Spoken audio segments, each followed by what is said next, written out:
So good morning, everyone. Thank you very much for joining us. I said good morning, but actually it's very early for some of us and very late for others. Welcome everyone. Today is our second Friday for corruption, and we're going to talk informal practices, corruption and institutional change. So this series of workshops has been organized in collaboration with Loughborough University and Gerhard Schneider, if you want to wave, Gerhard. Luca Andriani from Birkbeck and the Center for Political Economy and Institutional Studies. CIS, the Center for Comparative Studies of Emerging Markets, with Randolph Bruno. Hi, Randolph. And myself, so I'm Elodie Doirin. So again, welcome everyone. Thank you very much for joining us. We have a very exciting program today. And as I just hinted, people are coming from all over the world, which is one of the magnificent things that we can do when everybody's working online. So taking advantage of the situation. And so we have three presentations today. John Ethershaw, David Lewis, and Tom Mayne are going to present what happened in London stays in London, and their paper will be discussed by Abel Pugliese. Then we have Choi and Porter presenting Leviathan for Sale, and their paper is going to be discussed by Anna Grossman. And then finally, we're going to have Emra Gulsunar presenting a paper on economic history on British Parliament and institutional change, and his discussant is going to be Thomas Schwarczek. So I hope I didn't damage your names too much. Apologies if I did.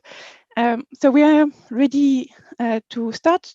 I want to advertise quickly the fact that we have 2 more Fridays coming. So next week we are going to talk about the consequences of corruption, and last Friday of November we'll talk about bribery, antisocial behavior, and local governance. So my name is Johnson Portu. A lot of people have trouble with the pronunciation, so it's just pour and then add the two. And then I wrote this paper with my co-author, Dr. Chae-Gyun Jun at Jeju National University. Just a little bit about the background of this paper. This is an area that I work in. I've used privatization, and usually I focus on cooperation between state and non-state actors in the market for violence, and lots of interesting things there related to corruption. But I was asked to write for a special issue of a journal that's not going to be named, so it's solicited. So my co-author and I, we wrote it in a relatively short period. We submitted, and 4 months, it took about 4 months, no word back. I emailed the editor who said, I lost your paper, but I vaguely remember reading it, and it wasn't focused on kind of the business aspect. So we were like, fine, and then we ended up submitting, and now it's accepted to a decidedly better journal. So why is that relevant? Well, because we found, and we still find, the business side of the corruption is not all that theoretically interesting.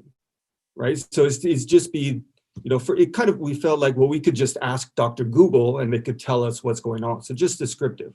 What we found more interesting, more theoretically puzzling, was the role of bureaucrats in an outcome that we think is incredibly important. Something referred to as the Sewol disaster, which happened in South Korea. So we have a number of related papers. So this one has been accepted. But what we're trying to do is to build upon it. And my co-author and I, we have a book project, policing in democracy. So we want to kind of see where else might our theory help to explain and also help to predict. So that's a shameless plug right there. So I've done that. Now I'll move into the actual case.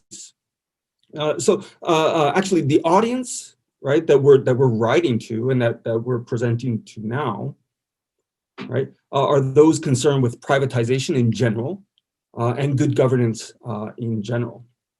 Also those concerned with corruption, which is the emphasis of this presentation, what we're going to be focusing on more. Less focus in this presentation is in terms of Korean politics. And then lastly, those concerned with the effect of regime type. So we're talking about types of regimes, types of authoritarian regimes versus types of democracies and quality thereof on basically 1, 2, and 3. So the emphasis here is going to be, for the most part, 1 and 2, and to a less extent, 3 and 4. So the puzzle, the motivating question. In 2014, in April, a ferry going from Seoul to Jeju Island, which is essentially the Korea's Hawaii or Japan's Okinawa, it capsized. Capsized en route.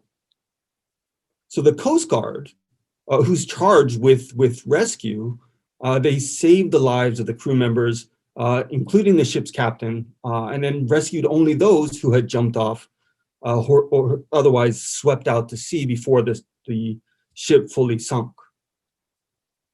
So there were 0 passengers that were saved that had been inside, actually ordered to be inside the ship, ordered to wait for rescue. And what's even kind of more sad, I think, is that the majority of those individuals were secondary students. So basically, in the US, we would say junior high school to high school students who lost their lives prematurely. Right? 30-hour delay in rescue operations. So here's the Cheongjin, the Seiwo, which was past its use date. So if we're talking about the business side of corruption, it was past the use date, and it was also over capacity in terms of the cargo that it was carrying. So here, initially capsized. And so it wasn't a problem of communication, right? So they had rescue operators out there like, in a really rapid time. But for the most part, it was hurry up and wait. So here's them rescuing the crew. And what's sad is you can see the windows, and the picture is not so good, but in the windows, you could see the students that are there waiting essentially to be rescued, and they have their mobile phones and they're messaging their friends and their family and so on, assuming, right, that they were going to be rescued.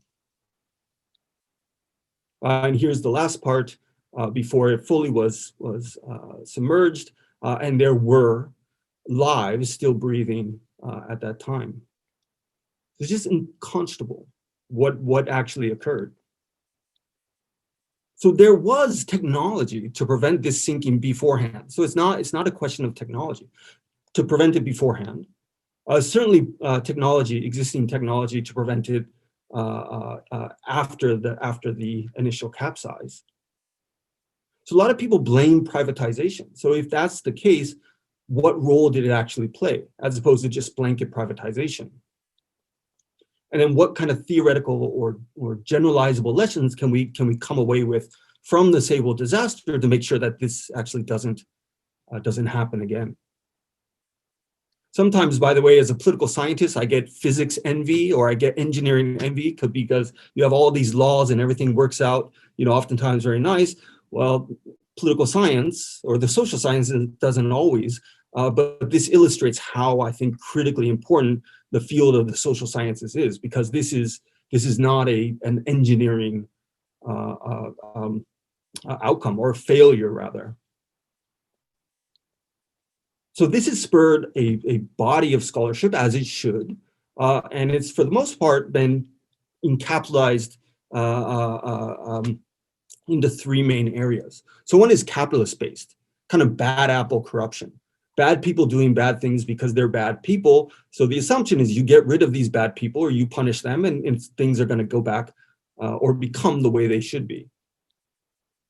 And so again, that's focusing on the business side, and there is evidence for that. But assuming that it's the business side which is somehow corrupting the bureaucratic side as opposed to this kind of reverse causal arrows is a little bit naive, both theoretically and I think empirically. The next camp would be neoliberalization and deregulation, is basically saying it's the private market that is screwing up. They're just going for profit, and this is what happens. And that's a little bit simplistic, a little bit vague, right? There's variation in the dependent variable. Not all privatization is bad, right? Not all public provision is good, right? It's complex. The next round is legacies of state corporatism. And so this is the most interesting. This is the one we think has the most convincing theoretical and imperial arguments within it, but it has a major omitted variable. Right, so this is directly from the article, which is in the same journal that this paper was accepted to, Journal of East Asian Studies. And the authors say, while there was evidence of pervasive collusion between government regulators and business, there was little evidence found of outright corruption. They go on to say, for the corruption explanation, there should be evidence of bribes. And that the way that they are conceptualizing corruption, I think, is inadequate. This is one of our arguments. So what are our answers? What are our hypotheses? So we argue that the outcome, right, of privatization in general, and the observable outcome of the Sewol disaster was largely a function of regulatory capture. Right, what we term as bureaucratic corruption. So this is for the most part Korea specific, for looking at this outcome. Right. The second one, which is a little bit more generalizable, we argue that rather than blanket privatization, it's the type of privatization which opened up the decision-making calculus. Right, so it opened up the environment. Right, it's kind of based on the assumption of prisoner's dilemma, and the dominant strategy without any kind of institutions is to cheat. So people are going to cheat to the extent that they're not going to be punished, and so on. And so this is kind of one of the guiding assumptions.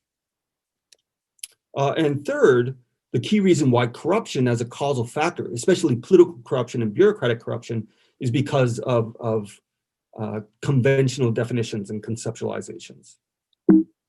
Here we are. All right. So what about the definitions? It's very basic, but we're building off of work by Carlson and Reed, who collectively do a really good job of bringing in good theory with deep descriptive, deep cases, and it's a fantastic read. Reed's read is a fantastic read. Something like that, right? If you haven't already seen it. First of all, political corruption. It's very basic. It's just behavior which contaminates. They use the word perverts to be a little bit more provocative, but we use contaminates the proper course of democratic politics. And second, bureaucratic corruption is not a huge leap forward. It's just behavior which contaminates the proper administrative process. And so what we're doing here is de-emphasizing kind of outlier bad apple cases or causes, rather, kind of tautological, non-systemic reasons. Moralistic and legalistic definitions, right? These things vary across space and time. I'm talking about I'm teaching American politics. I did earlier today. We were talking about the U.S. Civil War period, and one of the things was slavery. So that used to be both legal, and many people viewed it, right, as being moral. Well, these days it's obviously illegal and morally viewed as reprehensible. So these things vary. And then also less on money politics, right? There's oftentimes bribes are not part of the equation. So our argument moving forward, what about the environment? So we're looking at privatization and three basic types. Right? One is user finance, where you have the provision is done by the public side, but the payment is done on a private basis, per use basis. So if, for example, if you have a ship and something happens to it, you call the Coast Guard, they come and rescue you, and you pay them. Right. The next one would be private firms using public funding. And then the last one would be deputized policing, where it's completely privatized. both the payment and the provision of the service. And then here is just very simply the level of privatization. So state policing is purely public, both paid for and the provision, all the way to deputized. So what's our observable prediction and explanation? Well, we argue that it's the transition from quadrant 1 to 3 contract out policing, which is the most subject to bureaucratic cooperation. Well, cooperation between bureaucrats and the private side and collusive interactions. So methodology is very basic: process tracing, looking at decisions, looking at incentives of the various actors, bureaucrats, politicians, private companies, and their interactions. And then looking at the function of both actually formal and informal ties, which linked these actors together. And then the case evidence, again, looking at police maritime privatization, the incident of Sewol, government intervention, investigation of the incident. So there's actually lots of empirical data available. And then looking at the court rulings of these proceedings. So what about Korea's specific argument? Well, political corruption as a cause, well, we remain basically agnostic because we have no way to verify it or to falsify it. So we think it's there, we just can't say the extent or how it's there. So we just kind of, side skirt and say, well, this is kind of outside of the scope of our argument. So we can't really contribute to that with the data that we have. Business side corruption, absolutely. It's necessary, but it's not sufficient.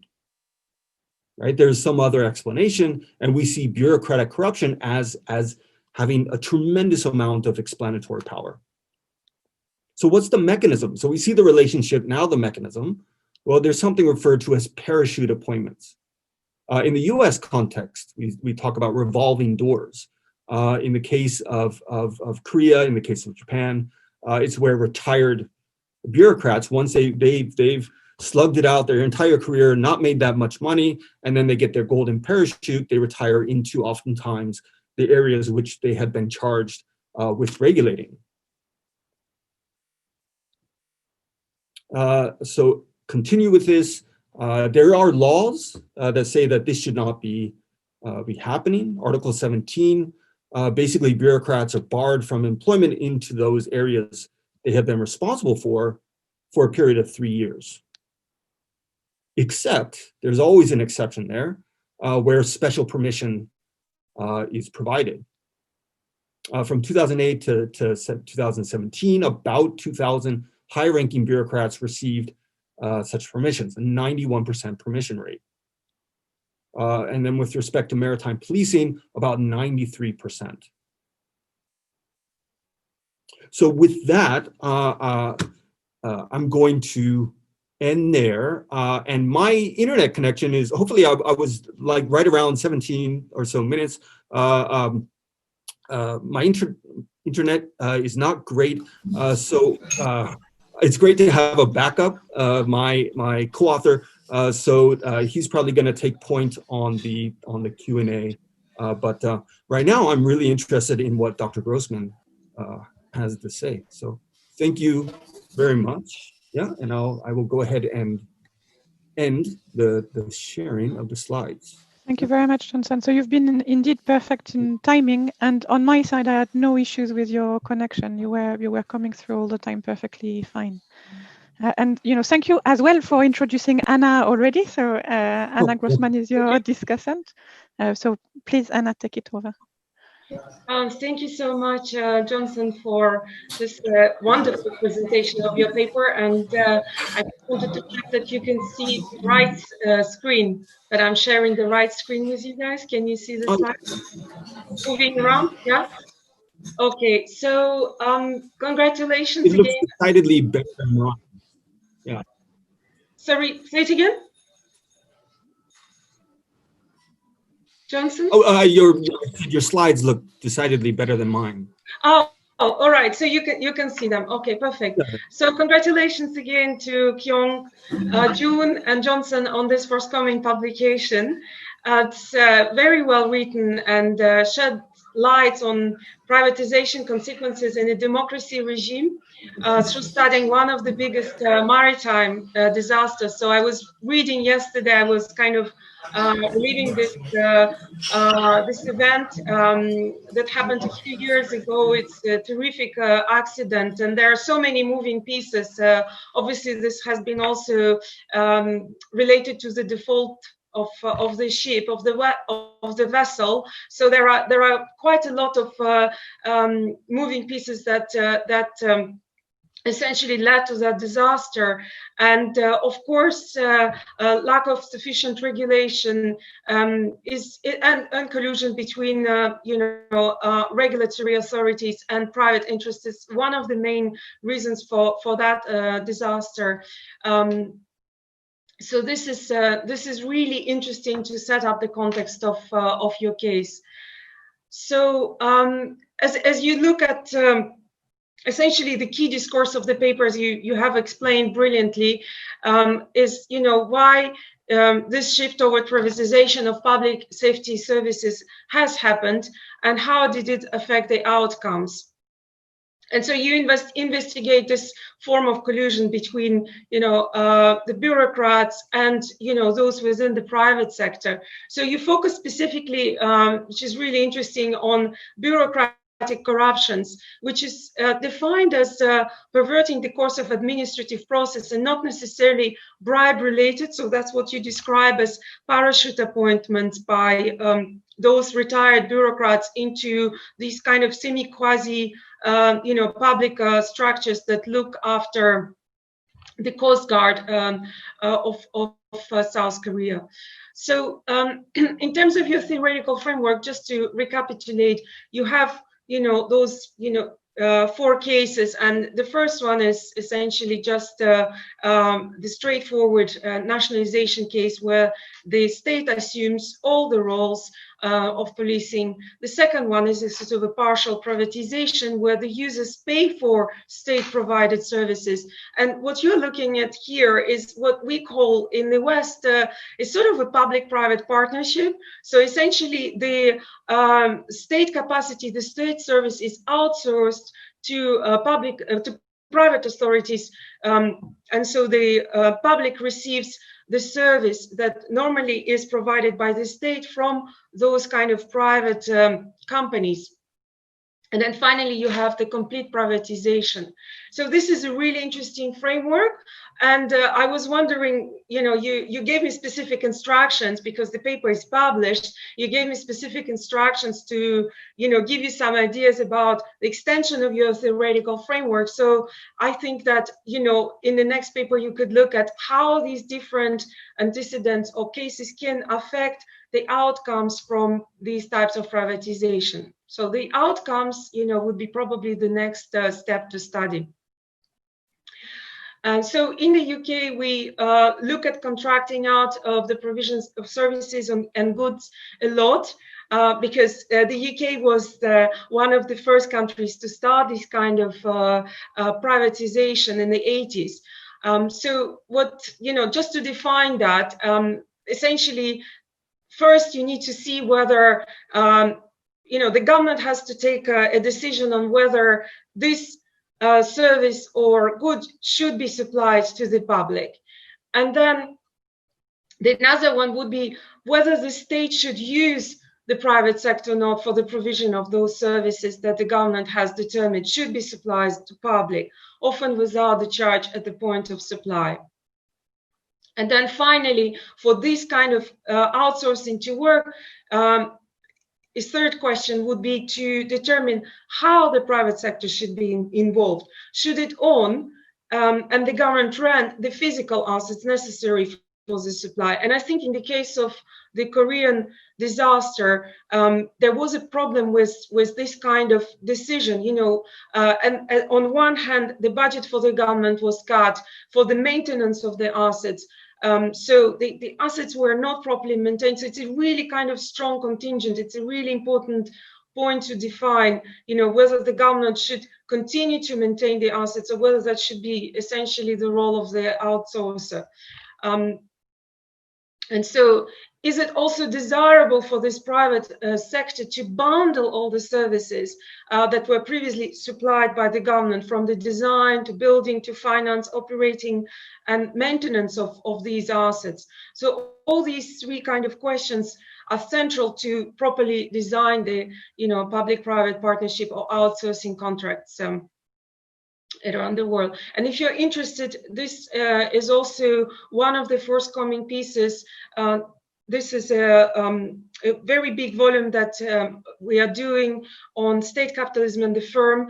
And James Foreman Peck, who is traditionally a historian, like he works in history of economics, he has produced a really interesting chapter on public-private partnerships in the UK. So this would be forthcoming in 2021, actually. So how can you extend your theoretical framework?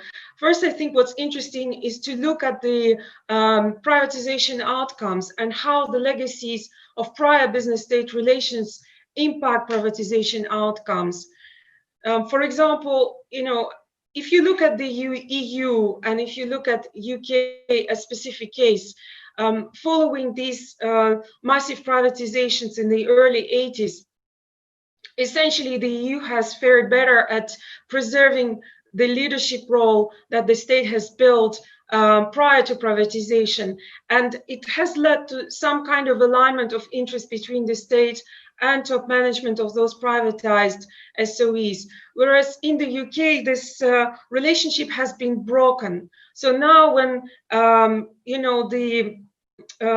privatized assets are experiencing financial troubles, in the UK we're seeing a reversal of nationalization, and this has led to this kind of pendulum between privatization and nationalization has led to many problems in the UK, because this accord of good relationship between the government and the business has been kind of cut quite significantly, while in the EU there's been sort of more consensus between, regulation and these big privatized companies. So I have a paper on that topic, which has been published already, which might be of interest to your future work.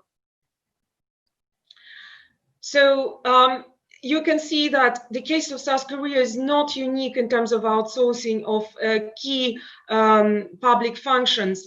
Again, going back to Foreman Peck work on the UK, Britain, in spite of being at the forefront of this kind of privatization, essentially we've seen evidence that this kind of arrangement has proved no better at managing government services than direct government supply. And there has been like a lot of case studies about how this type of provision failed in the UK. And one of the main ones is the collapse of Carillion.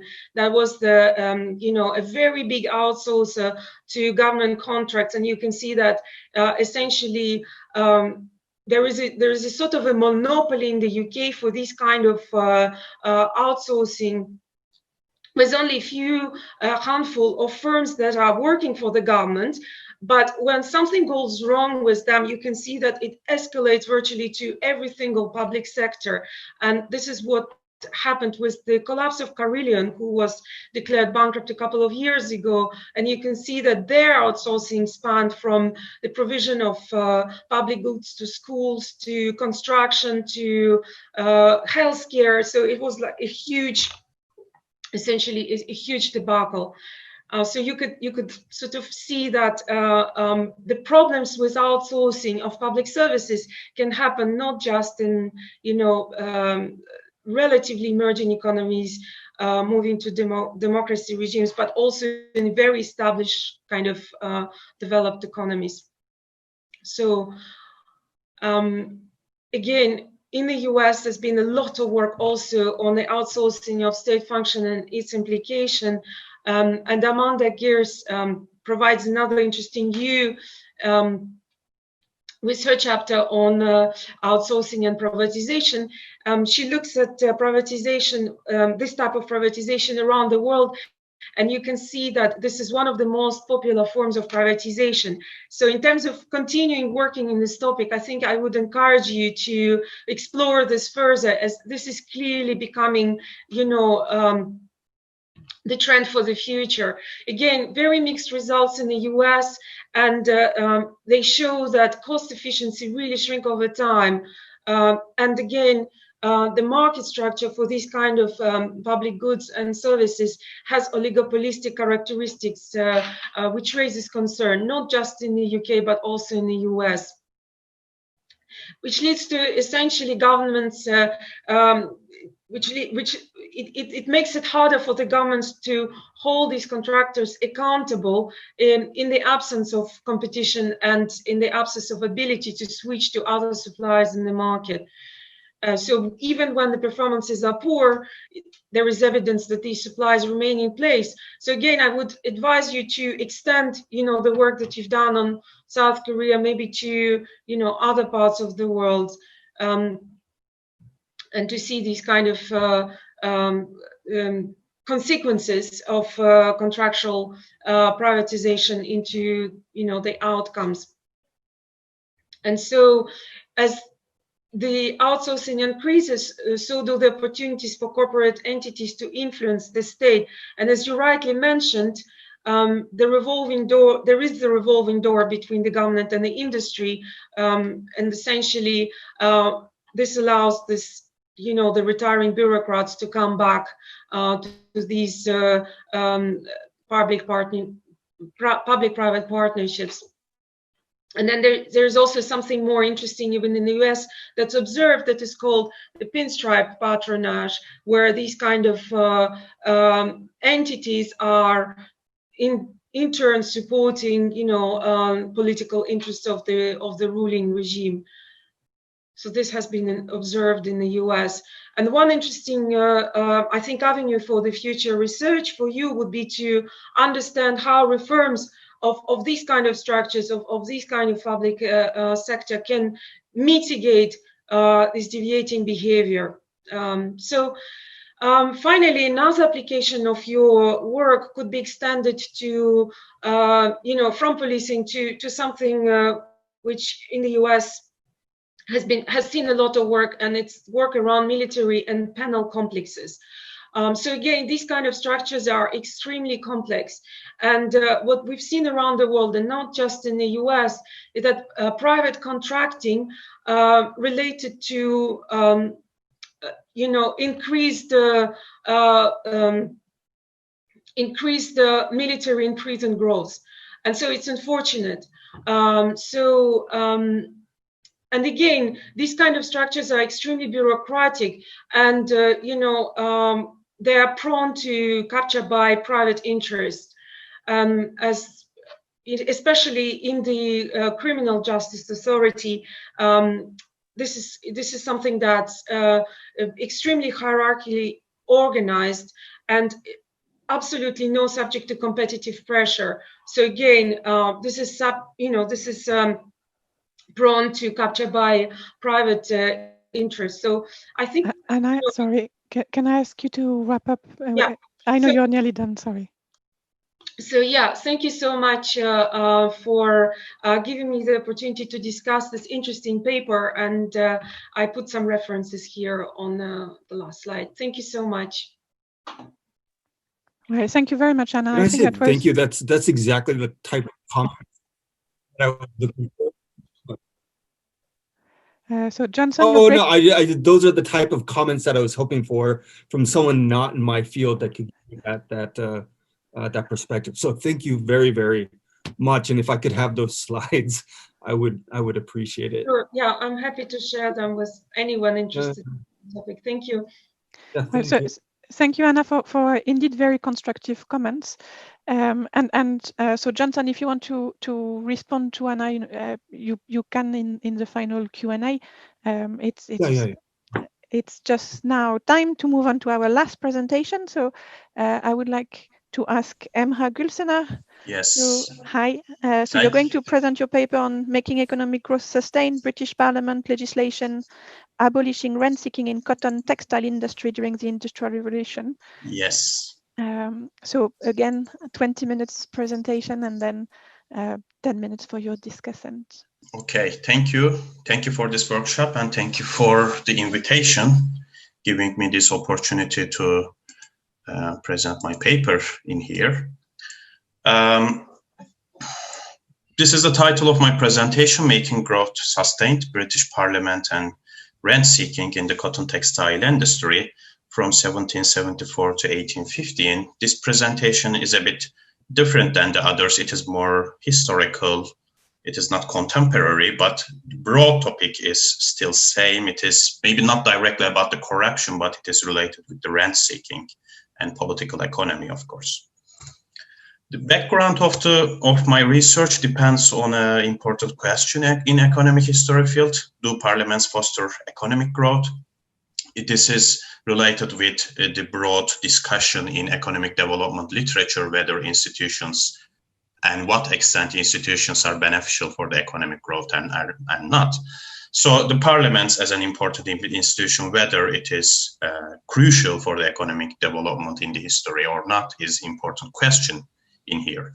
Especially the new institutional economics academics proposes this idea. The focus is on the property rights in the case of Britain, and according to this theory, the Glorious Revolution of 1688 provided the preconditions for the Industrial Revolution. This institutional change in the political institutions made an impact on the economy and provided the preconditions of Industrial Revolution. There are also the counter arguments against this. There are very richly literature about this debate, but there are different kinds of perspective regarding, no, it was not the parliaments, it was not exactly the formal institutions, it was the culture. There were other ideas, like the George Hudson argues that nothing happened in 1688. Actually, there was no change in the property rights.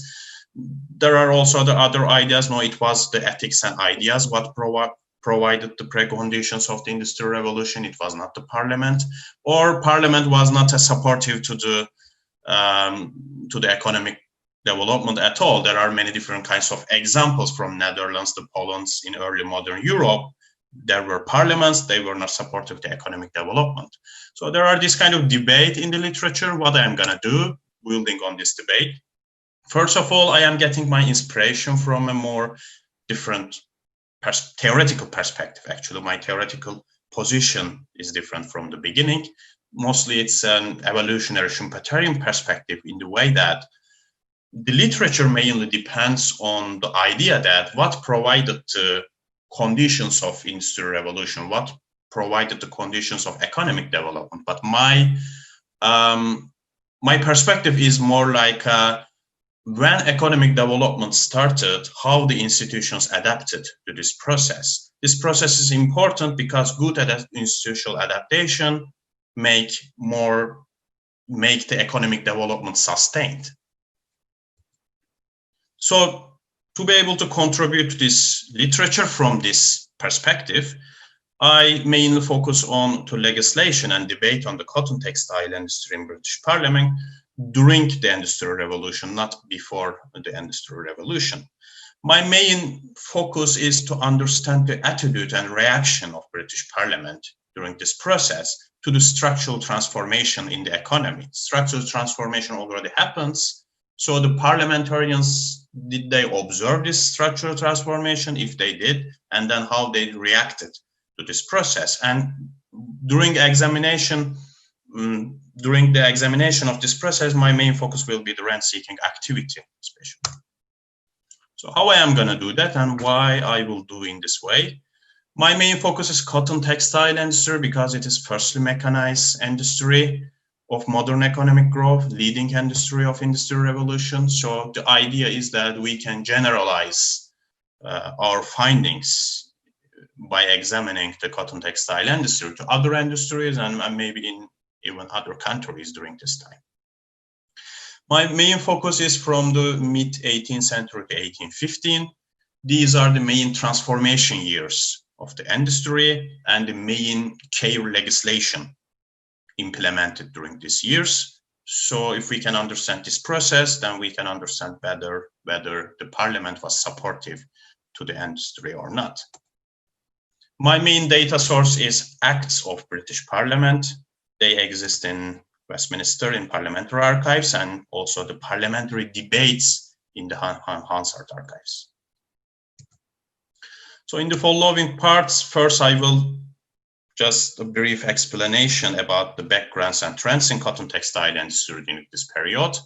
And then I will try to explain how Parliament supported to the cotton textile industry during this period, what was the legislation and what was the policy exactly.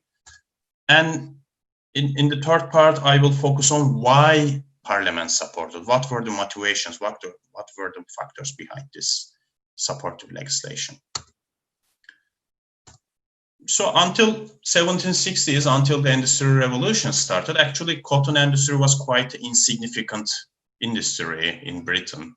And even to be able to avoid from the competition from India, India was very good in cotton industry, to be able to avoid from competition and to be able to protect domestic wool industry especially, British Parliament banned the sale and import and sale of all cotton goods actually in 1700 and 1721. But after 1760s, mechanization started, industry started to grow. With this mechanization, with new innovations, we started to observe a rise in labor productivity and industry started to grow. So this graph clearly shows the productivity growth in the cotton textile industry during this period from the beginning of 18th century to the 1821. These numbers gives the yearly average growth of cotton industry, all industry, and total economy, gross domestic production. So as it can be observed from the table, cotton industry is growing much faster and industry is growing faster than the gross domestic production, but cotton industry even growing faster than the whole industry during this process. So it can be easily considered as the leading industry of this structural transformation process. So my main idea in here is that, as we can see it, from 1770s, the productivity growth is much faster. So how British Parliament reacted to this process, I am trying to understand this. How British Parliament reacted to this process, this graph is, I think, interesting. This gives there are parliamentary acts, these are volume of text, and there are parliamentary debates, these are the other texts, the historical sources. What I did is I just, in every parliamentary session, I counted how many times the word cotton mentioned in that parliamentary session, and then just created this time series graph. And it shows that actually until 1770s, Parliament did not interested with cotton textile industry at all, which is compatible with the economic developments that I just explained actually, because cotton textile was an insignificant industry. But we are observing that after 1770s and especially after 1780s, then the cotton industry starts to enter the agenda of the British Parliament. So especially in 1774, Duty on Cotton Stuffs Act became a turning point in here.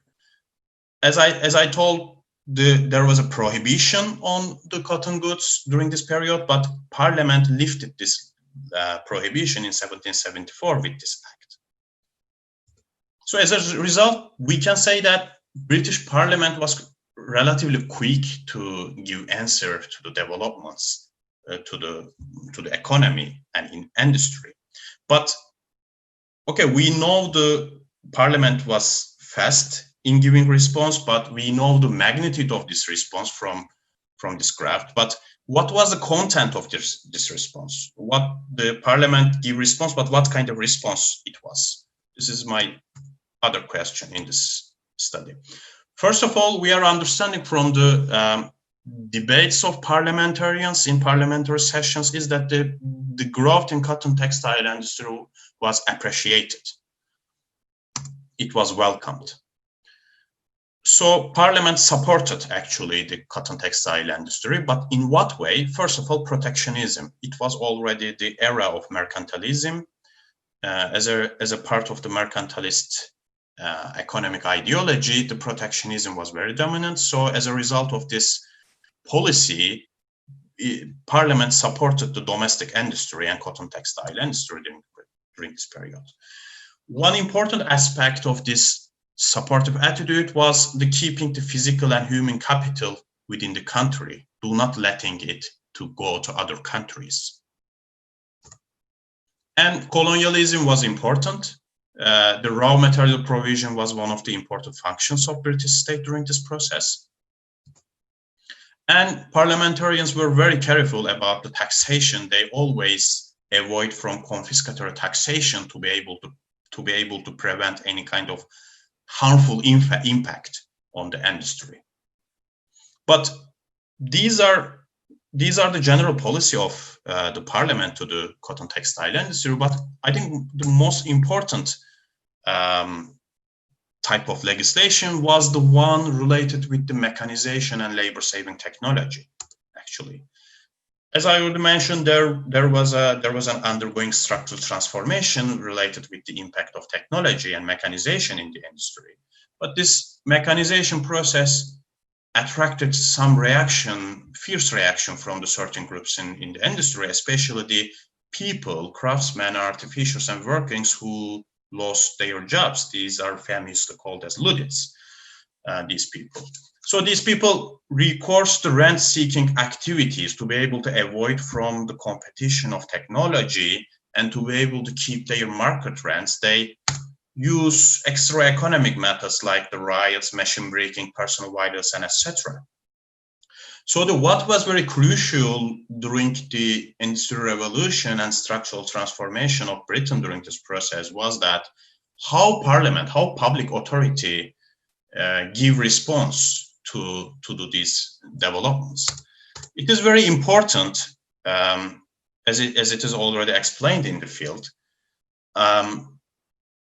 to be able to enable the structural transformation. During the structural transformation process, actually, there happens certain the technologically loser groups and technologically progressive groups inevitably. So it is very important to eliminate the certain technologically loser rent-seeking groups' vested interests to be able to enable the structural transformation. There are different kinds of empirical examples for that. I mean, if in these kind of situations during the structural transformations, there is for the public official, there happens a trade-off between disrupting social order because technological changes disrupting process or enabling the technological process. From today's perspective, this can be considered as a taken for granted because we know that technology is important and etc. But even today, there are many vested interests and lobbying groups trying to prevent the development of certain technologies. But this was totally the case before the modern and economic growth, actually. I mean, China, for instance, as an example of the public official took the side of social order in expense of technological change. France did not exactly do that, but in the literature, France lagging behind of the Britain during 18th century and early 19th century, according to some economic historians, it was explained with this condition of France because rent seeking was very dominant in France, so it was hindering the economic growth actually. So, but Britain did not exactly do that. Britain took the side of technologically progressive groups during this era, implemented many types of laws, protecting the commodities, protecting the capital, stocking frames actually, and also implemented laws like statutes of artificers, which was the main these technologically loser groups were referencing to this act all the time to be able to protect their market rents. So Parliament abolished it after a certain point. And not just that in textile industry and not just the Luddites, But for instance, in the repealing process of Bubble Act in 1825, there emerged a conflict between railway companies and canal owners. And in this conflict too, British Parliament took the side of railway companies, that is the technologically progressive group. But there are many good examples, but there were also the bad examples as well. I don't want to make a cherry picking in here. There is very famous, of course, Corn Law of 1815, which tries to protect the landed interest during that time, and it was quite harmful to manufacturing, and indirectly it can be considered as harmful to the technological development as well. So this is the details of the supportive role of parliaments. The last question in my research is that then, okay, the British Parliament was supportive, then why? What were the motivations and factors? First of all, improving tax base. I mean, if industry is growing, this means that the government may extract more taxes. So why wouldn't public officials want the industry to grow, to be able to tax it more? This is one motivation. The other is that if any industry, cotton, textile, or other, is growing, this is something good for public officials, because in that time too, the keeping social order and keeping employment level in a certain maximum were considered as a job of the public officials. Maybe not in the sense of Keynesian full employment type of policy, but it was still, because the high unemployment may end up with riots and disrupting social order and etc. So the growing of industry good because it provides employment. But maybe one of the most important motivator was the sustaining international economic competition of Britain. It was very powerful motivator for British parliamentarians, as we can observe it from the debates. Europe was politically fragmented in early modern period, in 18th century, of course, and some economic historians proposed as something advantageous to Europe, for instance, in comparison to China, because this fragmentation incentivized the competition among countries. There is no such a thing that the political fragmentation always end up with economic growth, but in this case it did. It was very discernible from the parliamentarians' speeches that it was very important motivation to take the necessary economic decisions. The idea that what if French catch us? What if we lose our competition power? This was very powerful motivator to support the cotton industry, actually. And of course, the parliamentarians were not taking their decisions by themselves. There was a strong cotton lobby in here. There were manufacturers lobby. And we should mention the role of class alliance in here, especially the parliament was controlled by landowners during this process before 1832, but it doesn't mean that industrialists and merchants had any voice in the parliament. They had lobbies to be able to affect the parliament. So when it was the case that the parliament was not hesitating to repressing the lower classes who were technologically loser groups and rent-seeking groups, this was actually was not costly for the landowner class. So, sorry, Amra, can I just point out that you're running out of time? Okay, it's almost end of my presentation. So just maybe 3 minutes, okay? All right. Okay. Yeah, it was not a costly process for landowners anyway. So the class alliance plays role in here. So the interest conflict also plays role. So we should mention in this point that the parliament functioned during this period as some kind of interest reconciliation process. There was, parliament was preventing the rent seekings of lower classes. Okay, it doesn't mean that there was no rent seeking in British Parliament. Not at all. There definitely was, but it was in a less extent in comparison to other countries, for instance, France, because of the parliament. In France, absolute monarchy, it was possible for lobbying groups to take the control of economic policy, to be able to, because they were able to reach the political authorities much easier. But this process was much costly for British lobby groups. Because that was the reason rent-seeking was lower in Britain, and this affected positively the economic growth during this process. But there were, of course, the counterexamples as well, like the Corn Laws. But we should also remember that the Corn Laws were also repealed after a long conflict process. And the last motivator for the British parliamentarians were the enlightened political economy. What is that? What does that mean? I mean, economic interests definitely plays role. I mean, the class conflict, lobby groups, interest conflict, these are very important, but it was not the everything. Actually, ideologies also plays role. Ideas, beliefs, and mindsets of parliamentarians were very important during this process. For instance, I mean, I already told that the social order is very important for the parliamentarians, but repressing the technological loser groups was ending up with the disrupting of the social order. But parliamentarians took this risk because they knew that this was in the end beneficial for the growth of the economy. And this knowledge coming from this enlightened mindset of the parliamentarians.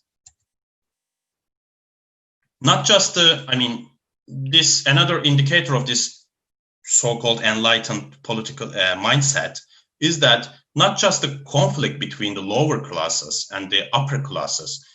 There was for instance, during the period of repealing the Bubble Act, there was a conflict between two capital owner classes, but still the parliamentarians took the side of railway companies, not the canal owners. And as I told, the Corn Laws also repealed in the end. So conclusion, Parliament reacted to developments relatively quickly. We can reach this conclusion. Parliament was supportive to the growth of industry during this process, especially the repressing the technologically loser group and preventing the rent seeking during this process. And what were the motivations behind it? International economic competition, class alliance, and enlightened political economy were the most important ones. And the main takeaway in the research is that this relationship between institutions and economic development, the story was not about the property rights. Property rights important, but what is also important was eliminating the rent-seeking and vested interest during a structural transformation process. And that's it. Thank you. Thank you very much. So that was a very dense presentation. So Thomas, do you want to take it over and give us your comments? Okay, thank you very much. I hope you can hear me. What I want to say is that this is a paper, or this is a topic that goes right to the center of the debate about Industrial Revolution, because of course, if you want to talk about causes of Industrial Revolution, you will talk about Britain, and within Britain, you'll talk about the textile sector, and within the textile sector, about the cotton textiles, and within the textiles, cotton textiles, about cotton spinning specifically, right? And so here we are, in medias res, basically talking exactly about this this segment. It was, from the point of view of industrial development, an important one, as you saw in the table, right? This is the dynamic sector that grows faster than anything else. That's where it's happening. By the way, the presentation differed from the paper in that the paper starts in 1747 and the paper the paper starts in 1747 and the presentation in 1774. For a moment, I wondered if there was a typo, but the paper does have data going back to 1747, and your analysis of the debates goes back to 1747. So I'll go with the paper title in my discussion. And so reading the paper and hearing the presentation, I would say that right now the paper is still work in progress. Of course, the concluding section has not even been written, which I think is quite appropriate at this stage. It is also quite descriptive, right? So there are plenty of quotes of members of parliament in the paper, it's sort of nicely structured so that it's clear, what the paper is describing, and then the description ultimately basically leads me to see this as a set of hypotheses that are being formulated. But I think the analysis actually does not quite yet produce the conclusions, right? So some of the statements that Emrah is making in the paper, I think might plausibly turn out to be the case, but for that the analysis first needs to take place. So, for example, when you say that the parliament was supportive of the development of the cotton textiles, I mean, that would, I think, require a somewhat more involved analysis of what is actually in these acts that are passed, right? Think about it this way, right? So you have these debates, a record of what people said in the parliament and what they passed, and you have done some sort of analysis of the text, found out all the mentions of cotton, and so that was one of the graphs that you showed us, right? The mentions of cotton in all these instances. But of course, cotton can be mentioned in all kinds of contexts, right? You could have a law that says, here is a subsidy for every industry except cotton, right? Which actually would not be supportive of cotton. It would be sort of exclusive of cotton, but it would still show up in your search as like cotton being mentioned, right? So, I think it's important to sort of be more careful about what really is being said about cotton when cotton is being mentioned. And if you want to argue that the parliament is supportive of this industry by implication in distinction to other industries, then I think it would be also helpful to see what are the frequencies of mention of other sectors, like canal building, let's say, right? And that would be, I think, Dan Bogard, who is at one of the Californian universities, had a similar analysis of acts of parliament about turnpikes, right? Roads being built, and the acts of parliament that required resolution of legal disputes in regards to land, to be used for these roads and stuff like this. And so, that would be a sort of nice comparison. If we say, fair enough, so cotton spinning gets 15 acts passed that mention cotton spinning in the 1780s. Well, is that more or less than the Canal Acts, right? Is it more or less than, woolens? What about weaving, right? I mean, so there are all kinds of margins of comparison, or areas of comparison that you could be using, but right now they are missing from the paper. It's all this is where cotton is mentioned, and so I think it actually tells us less than what you sort of ultimately end up claiming in the paper. Similarly, when you say rent seeking was taking place less in Britain than in France, well, again, for that I think you would have to have some analysis of the French political structures, right? And I think at that time France has 13 parliaments, so good luck with that. But moreover, the parliaments are different from the British one, right? So that would be a sort of another involved analysis of this. So I think it would be actually better to stay within Britain and maybe perhaps go easier on the international comparison. So this is sort of another area where I think a deeper sort of sinking into the data would be, or into the material would be helpful. And then when it comes to the question of rent seeking, would there be a way to in some way assess the actual sort of consequences or the size of the impact, right?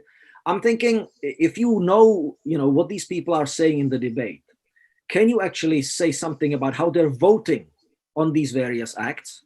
Because if you know who these MPs are and where they're coming from and who is electing them and whose interest they're speaking for, right, then that might actually tell us, once they vote, whether they will impose this levy or, pass this subsidy or blah, blah, blah.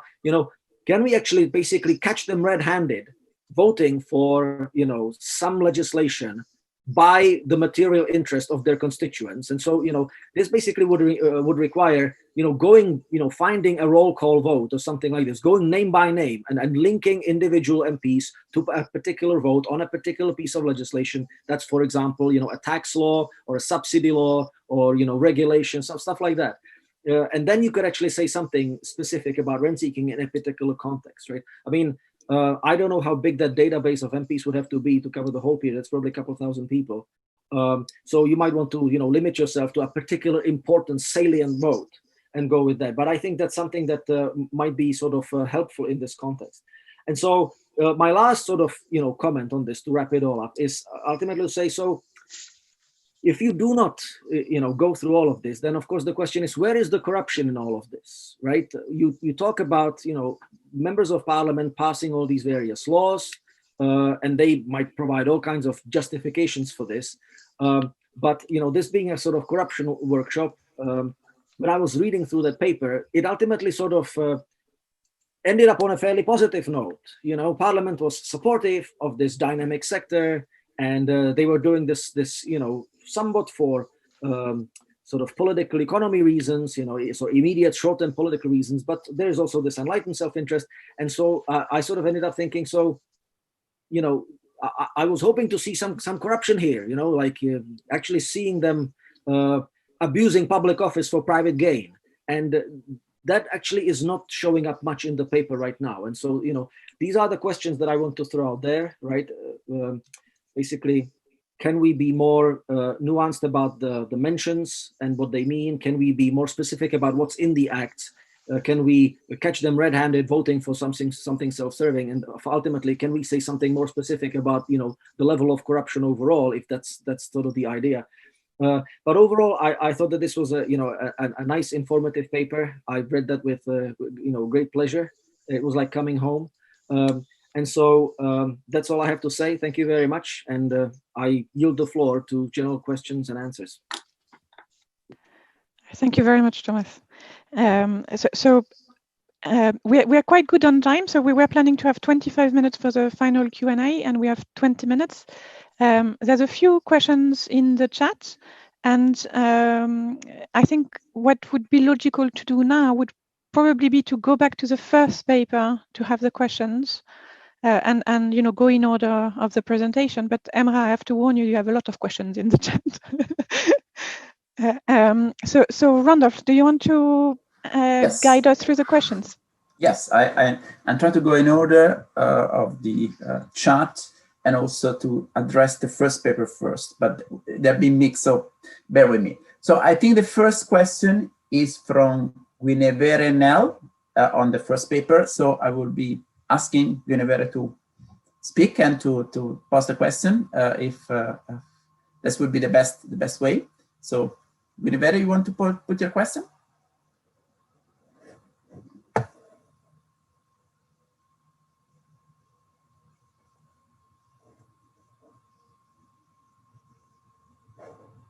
No. Do you want to read it, Randolph, in case she doesn't have access to a microphone? Okay. There is also the issue of which friends they have, other oligarchs around the world, and which banks are happy with them. Deutsche Bank. There can be either money laundering. We shall soon be hopefully know more about this when Trump is investigated. He has close ties with the oligarchs and has done money laundering from them. Yeah, so that's a question for us. Yeah, that's for the first question. Yeah. Yeah, there were quite a few things that came up. I didn't see that question in the text, but I think an issue of specific ties between sometimes exiled figures and enablers, sometimes those that remain in favor back home and enablers, is something that we're interested in. I think it's very difficult to fully decouple a set of transactional relations with service providers, whether they're lawyers or estate agents or those in financial services, from a set of political relations, because that the whole notion that we're using of transnational clientelism is that they are bound together in some ways. So, if you look at some of the Kazakh connections in the UK, they're very high level. They're to people like Peter Mandelson or Tony Blair himself after he left office, and almost certainly before, at the very upper reaches of the state, of course. Prince Andrew, Tom mentioned. So there's an interweaving of sort of non-state and state ties, or I guess political elite and business ties is probably the better way of putting it.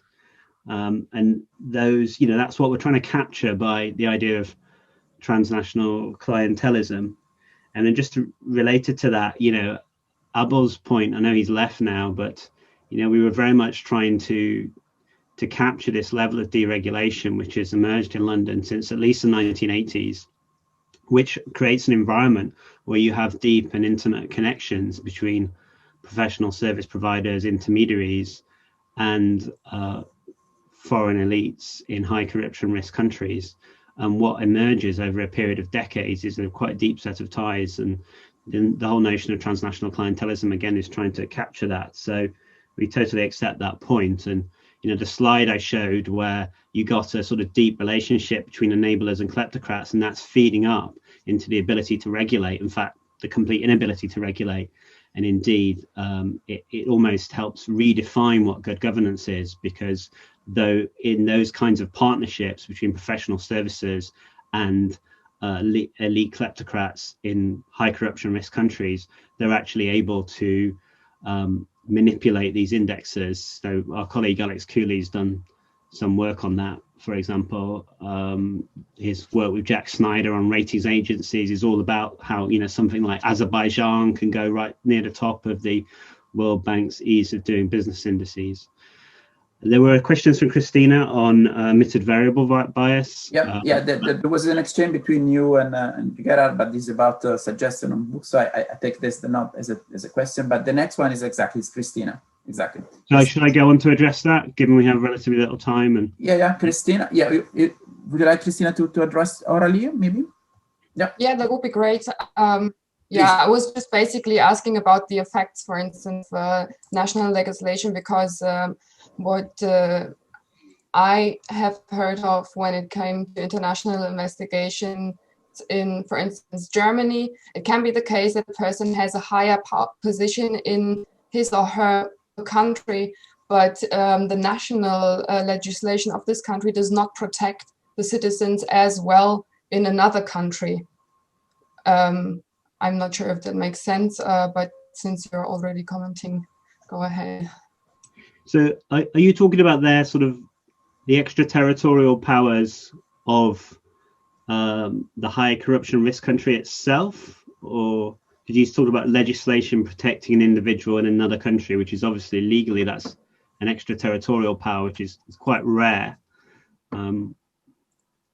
Yeah, basically this mostly the second part, but in general, I'm just interested in how do you deal with effects other than the incumbency itself that lead to the ineffectiveness of the investigations and the international regulations? Yeah, we have talked about this. I mean, I think the one we've speculated on quite a bit, actually, which is a bit of an elephant in the room, is that when you look at the cases we have, it's hard to escape the conclusion of the political convenience of moving against a former oligarch or oligarch who's fallen out of favor and someone who remains close to, indeed, very near the top of the current regime. Now, we don't have evidence that the British Foreign Office is sending messages to the National Crime Agency, so we're not going to make that claim in the paper, but that is an omitted variable that we can't gather data on. So, you know, one of the other explanations is there's simply direct manipulation of these cases within the UK, and we can neither prove that or disprove it. And so I'm not sure there is a way to deal with that. So that's the obvious one for us, that, you know, it's not necessarily, you know, it's a sort of second order effect, I suppose, of incumbency, but it's not one we can detail. So I think the relationships between different elements or the practices that might be associated with incumbency, it's a matter of saying which ones of these are most important. Is it simply the fact that if you are Dariga Nazarbayeva and you remain well connected in Kazakhstan, you can make sure that the Kazakh courts and the Kazakh state and regulatory authorities provide all that evidence to demonstrate, you know, actually there's an origin to this wealth, but that's the sort of legal and technical aspect? Or is it something much more political and indeed diplomatic? Tom, do you want to come in on this? And then we should probably stop, I think, and let others talk. Just picking up on another point in the chat. I think someone said that elites are often protected by legal systems, by their own legal systems, I think, which is obviously true. I think what is interesting in this new legislation, the Unexplained Wealth Order, is that it was set up specifically to prevent foreign officials, foreign corruption being brought into the UK. But what we're seeing, you know, and granted there are only a few cases so far, is that number one, the incumbent officials aren't being targeted, perhaps because of for politically expedient reasons.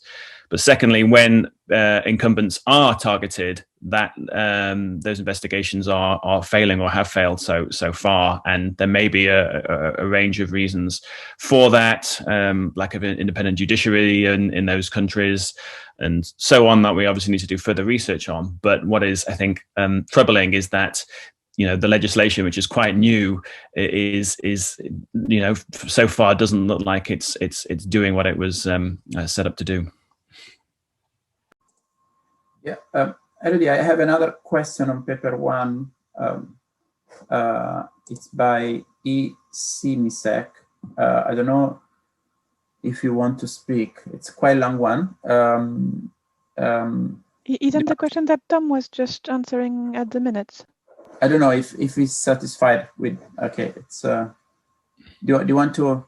E. Simsek, you want to just?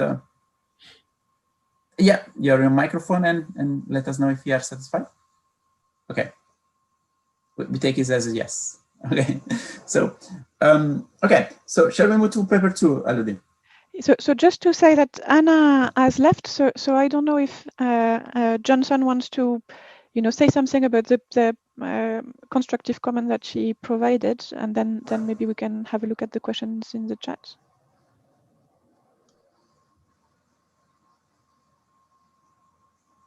You want to reply to Anna questions or points? Yeah, no, I had a messenger her individually, and she's going to give me the slides, and it's exactly Okay. what we're looking for. We're hoping for.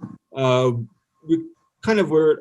We did want to hear kind of what everyone thought about our theoretical argument. Do you buy it? Where is it completely horribly wrong? Is it overly simplistic? Those kind of things. So that would be great to hear. But Gerard had asked a question about David Kang. Exactly, Gerard, next. Yeah, and then maybe Professor Che wants to take that question. Okay. About Dr. Schneider's question, I think our paper is related with the weakening of the developmental state due to the state capture, which Professor David Kang investigated in his book, The Chronic Capitalism in South Korea. The state became weaker vis-a-vis the big business or chaebol in South Korea because during the industrialization period, the Korean government or the state supported big business during the industrialization for securing political legitimacy. However, after democratization, the state tried to utilize big business for the reduction of budget burden. And the influence of big business became stronger vis-a-vis the state. However, I think the weakening of the state does not necessarily mean the strength of business, because our paper tried to illustrate that the privatization of the state and the effects of privatization caused very negative inefficiency in the function of the function of state, the function of maritime police. So I think our paper is deeply related with the weakening of the state, but it is also related with the weakening of the private sector.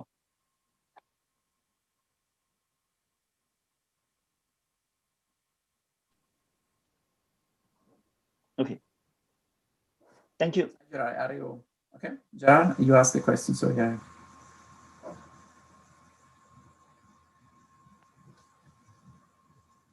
Gerard, do you want to say something about this?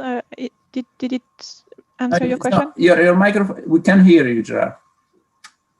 No, there is no audio on your side. Okay, that is done. Okay, shall we move to paper 3, Elodie, or what? So we have another question on paper 2 from Thomas. Thank you. If I just may quickly, you know, when I was listening to the motivation for the paper about the Sewol tragedy, it seemed to me that there is like a middle part missing in the story, that there was a description of the tragedy and how, you know, the responders basically failed to do their job and, you know, 300 lives are lost. And then there is, you know, corruption in the provision of these services. But I sort of was not entirely clear from the presentation how, you know, why couldn't you argue that, you know, the reason why the rescue operation failed so miserably is because a few particular individuals just sort of randomly made a bad decision on the day? Or, you know, how is this sort of systemically tied to the corruption? You know, that sort of causal connection from the corruption to failure in this particular instance on this particular day. And so maybe that's something that, you know, would you might want to flesh out for those of us who don't know the details of the story, but maybe everybody else knows, and this is just me not reading the papers, you know, in detail enough. Thank you. Well, this is one instance. Basically, this is kind of the motivating event, but we do a process tracing across where we look at this in a number of different areas where the overall capacity of the state to act has actually weakened over time, and then we trace that to the parachute appointments as kind of a cause. So this is not.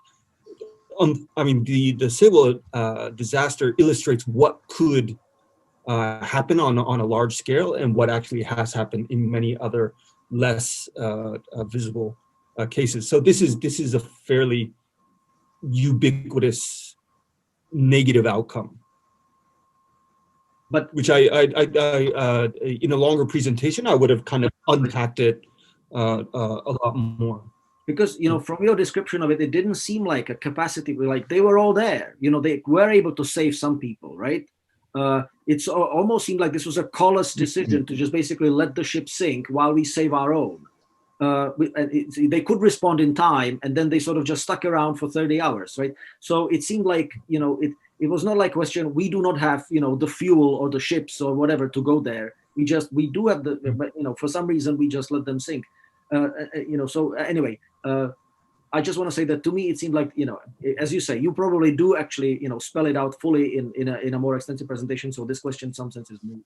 But yeah. Oh, no. That's a perfectly good question. And I just think we didn't illustrate it enough because we also go through and look at the capacity of the Coast Guard and their preparedness and their just available funding in general. So that's a great point that I should have highlighted more.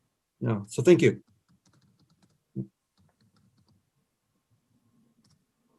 Professor Jay, did you want to say something about that, or? Yes. The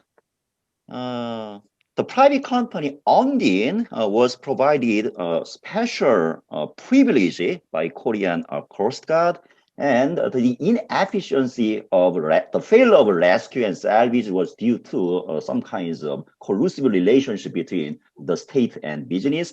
And in our paper stressed the importance of Korean Association of Sea Rescue and Salvage, because this is some kinds of formal and informal forum for the creation of state business collusion. So in our paper, we try to illustrate how some kinds of systemic corruption, systemic collusion emerged in South Korea after democratization. Thank you. Okay, so thank you very much. You also have a clarification from Gerhard on the chat if you want to have a look at this. But I think it's probably time for us to move on to paper 3 now. So yeah, we had a question from Hannah who left. It was about how you decide to use this to decide to focus on this topic and the source of data. So that was Anna's question. I don't know if we'll quickly answer her, even if she's not here. On the third paper, Emma, it's you. Yes. Yeah, we moved to your paper. Anna was just curious to know, even she left, why you focus on this topic, so the motivation, and what form of data you used, if you want to quickly answer. I have other 2 questions then after. Okay. Well, I am doctoral student. I am about to finish my doctoral degree in a few months. So I started my project in here is a ready project actually, and it was a project about evolutionary economics and the relationship between institutions and economic development. It was a quite broad framework. So then I just narrowed down my topic and decided to focus on Britain and decided to focus on Parliament, and it evolved in that way. And I just end up with this topic, the cotton textile industry, Parliament, and rent seeking, and etc. Yeah. Okay. So maybe we move to the second question, and Christina Zimmermann, you want to ask your question? Yes. Thank you very much.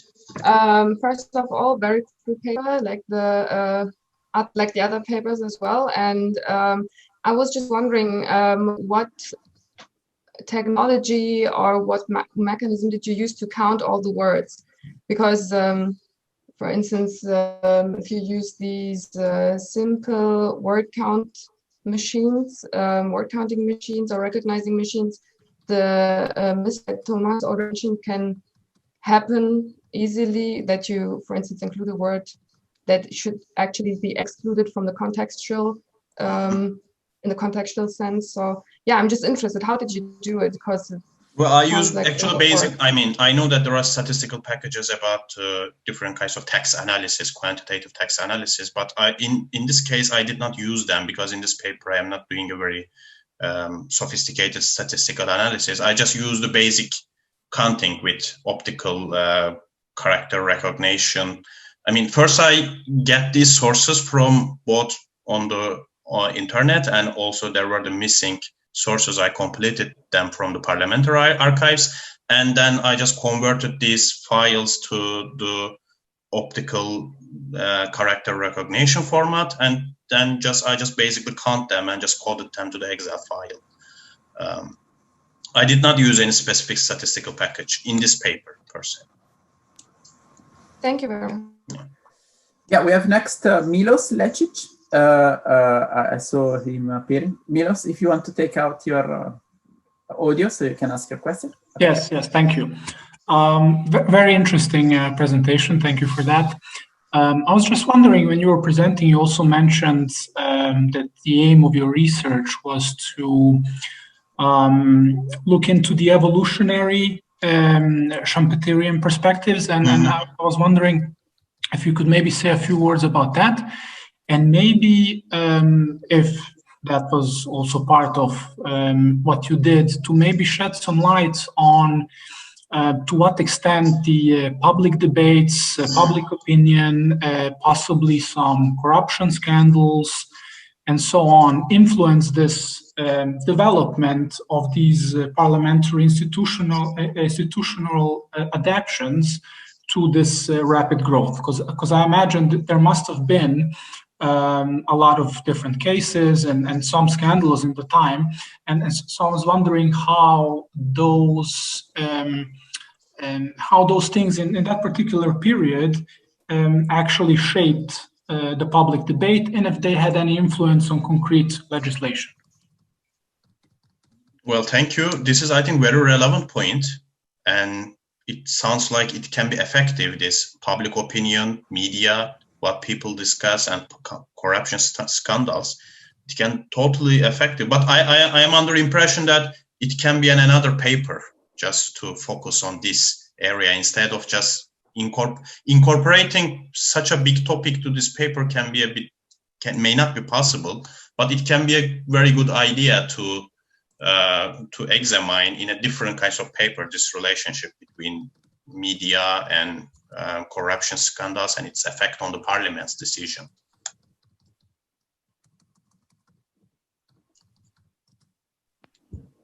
Okay, thank you very much.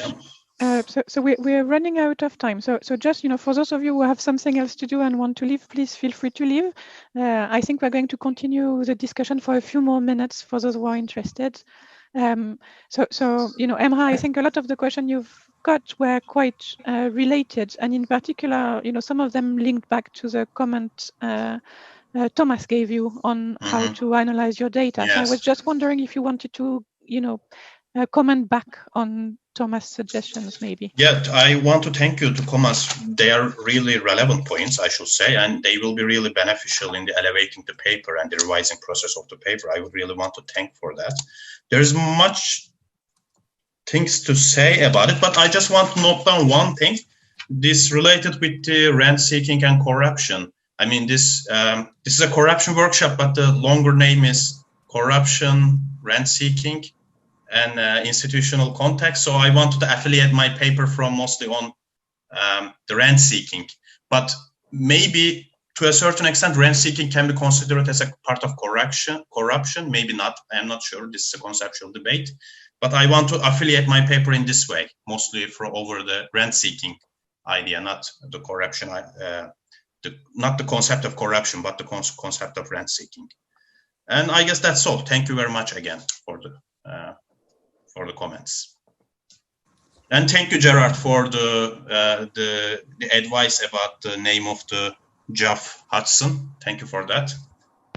Always useful to get the pronunciations right. Yes. Okay. Randolph, do we have any other questions? Yes, we have a question from Ezra. She has no mic, so I have to read it for it. I try to summarize. It's a very long one. Basically, points that we'll be speaking about Kazakhstan or other corrupt countries, but there are countries in Europe, like Netherlands, in which there are cases in which some policemen, etc., are not persecuted. So the question is how in Europe we address that, because apparently also in Europe there is a problem of not persecuting people that are protected, and there are some exemptions like policemen, etc. So we probably is why the focus is so much on that country, not much on Europe. So that's a question. It's for everybody probably, not only for the first paper. Given that Kazakhstan specifically mentioned, I can perhaps come in on that. Yes, please. It was on the first paper anyway. Yeah.